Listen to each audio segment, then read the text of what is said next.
dirimu yang menyaksikan segalanya. Oh bulan tolonglah daku katakan padanya ku cinta dia.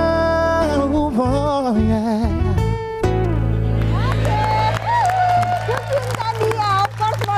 Aku cinta banget sama pemirsa Circauku. Betul banget. Angel, aku jadi penasaran, Angel. Oh, kamu pasti penasaran kan? Karena seperti yang tadi Angela bilang bahwa seseorang ini ya dia meninggalkan pekerjaannya sebagai pramugari. As we know, pramugari itu pasti of course cantik, tinggi, putih dan intelligent banget kan, smart, pintar. Tapi dia rela meninggalkan kenyamanan hidupnya itu semua demi mengurus atau men-take-care orang dengan gangguan jiwa atau orang-orang terlantar, Jar. Aku penasaran sih sebenarnya apa yang ada di dalam pikirannya dia.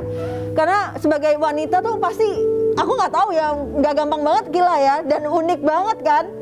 Udah cepet panggilin. Oh iya, sabar dah lo, mentang-mentang cewek cakep aja udah panggilin. Ya dah, langsung aja aku panggilin, ini dia spesial Pratiwi Novianti.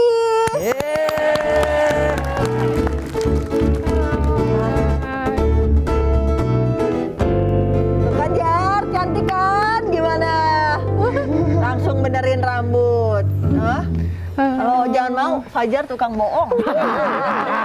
Dijatuhin langsung. Enggak, sini. My best friend silakan Kak Novi duduk. Okay. Panggilannya siapa nih? Kak Pratiwi, Kak Pratiwi, no? Novi. Yes. Kak Novi, boleh. Tengah-tengah Kak Novi, biar adil. Iya, biar adil. Sebelumnya kita kasih tahu dulu dong, katanya lo ada profil. Oh iya, ini Fajar tuh penasaran banget seperti apa sih sosoknya si Kak Novi ini. Yuk kita lihat dulu pemirsa VT-nya. Nah itu dia Fajar, resign dari pekerjaannya sebagai seorang pramugari. Aku tuh penasaran banget Kak Novi. Sebenarnya idenya tuh terlintas dari mana sih bisa sampai di sini sekarang gitu? Oke, kalau untuk mencapai titik ini jujur sih nggak kebayang juga. Nggak ketebak ya? Nggak ketebak karena benar-benar tadinya saya hanya donatur di salah satu yayasan di Tasik itu emang khusus untuk ODGJ, orang dengan gangguan jiwa. Setelah itu kita dengan pemilik yayasan mencari ODGJ di jalan dan hati tergerak untuk kenapa enggak kita bantu. Karena itu kan bukan pilihan dia menjadi seperti itu, tapi takdir Tuhan, takdir Allah yang harus kita bantu. Waduh. Oke. Terus apa tujuan utamanya untuk melakukan aksi sosial ini? Tujuan utamanya, saya mikirnya kita nggak hidup dunia ini nggak cuma untuk duniawi, tapi untuk akhirat juga. Jadi kenapa kita harus berpikir untuk duniawi yang notabene tidak akan bisa mengejar duniawi sampai ke ujung manapun. Masya Allah. Kak Novi, sorry, aku mau tanya mungkin ini agak sedikit personal ya, tapi kenapa Kak Novi tertarik dengan ODGJ ini dan juga OT? Apakah ada keluarga dari Kak Novi yang seperti itu gitu, atau ada pengalaman dari keluarga gitu atau gimana? Banyak banget yang nanya juga seperti ini, tapi sama sekali basically aku nggak ada keluarga yang disabilitas mental atau ODGJ. Tetapi emang pure dari hati aku untuk berpikir kenapa enggak mereka yang mempunyai sakit mental untuk kita bantu. Oh, seperti banget. Aku merinding dengernya loh. Tapi gini, ada nggak sih perasaan takut untuk ngurusin yang ODGJ gitu-gitu kan? Karena Bukan kadang ahli kan? nggak ketebak ya sifatnya ya. Perasaan takut udah nggak ada sama sekali karena semuanya udah aku alamin, dilempar batu, dicakar belum lama. Jadi kayak udah biasa aja. Karena saya pun yakin mereka tuh pasti apa ya? Ketika kita mendekati itu memang proses yang sangat sulit ya.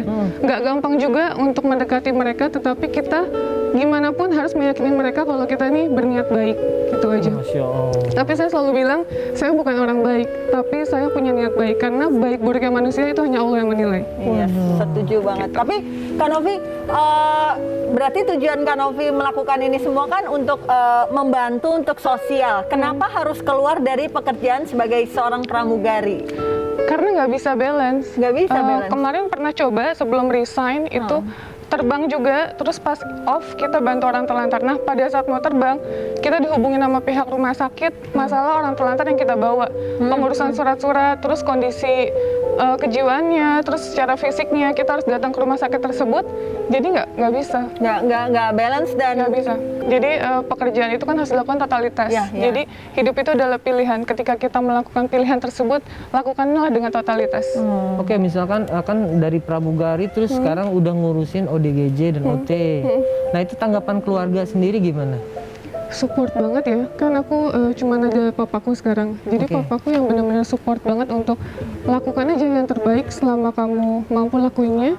Ketika kamu senang dengan kegiatan sosial tersebut, lakukan sepenuh hati, bukan karena uang, tetapi emang karena kita cari ridho Allah. Waduh, Gitu. tapi sorry, berarti mama sudah nggak ada ya? 2 hari sebelum menjadi pramugari, Itu tahun berapa tuh?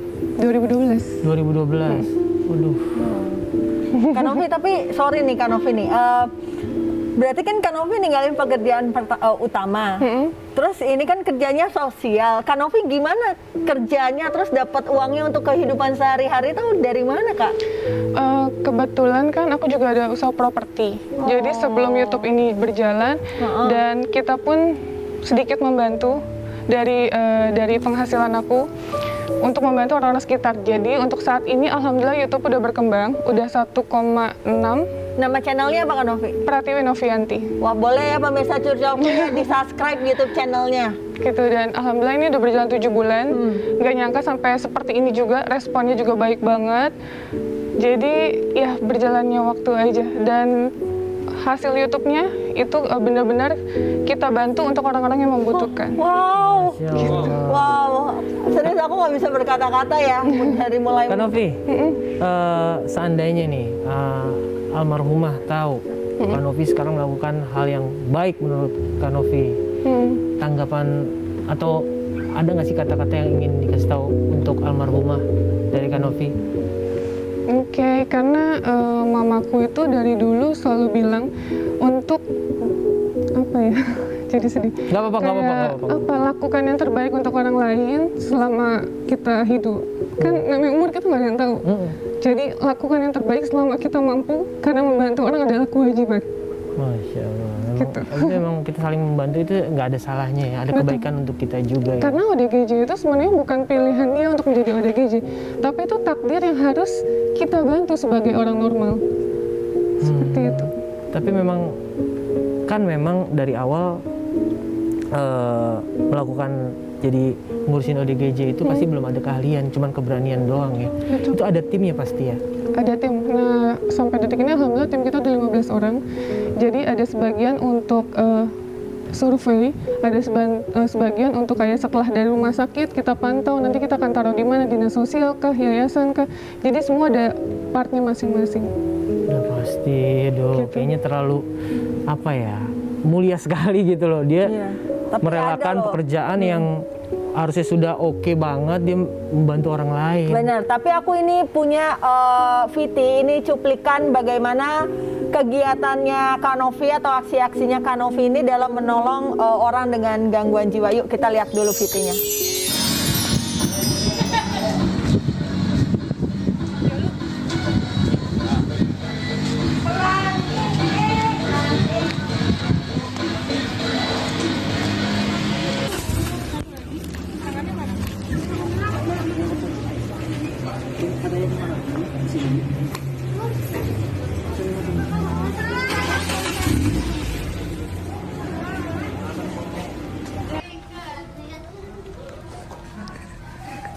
Kamu peluk-peluk aja itu si Abu Nawas. Itu dia tadi Jar cuplikan kegiatannya Kak Novi ya dalam menolong ODGJ. Kita bisa lihat bahwa banyak banget kisah-kisahnya, dan pastinya juga kita bakalan ngebahas lebih lanjut nih tentang aksi-aksinya Kak Novi lewat tadi YouTube channelnya. Betul. Gimana Fajar? Nanti Kak Novi kita bahas lagi ya. Habis yang satu ini pemirsa Curcol, jangan kemana-mana, tetap di sini aja. Curcolkoy. Jangan ditahan, keluarin aja. Tarik nafas, hembuskan, keluarin aja. Ceritakan, jangan ditahan.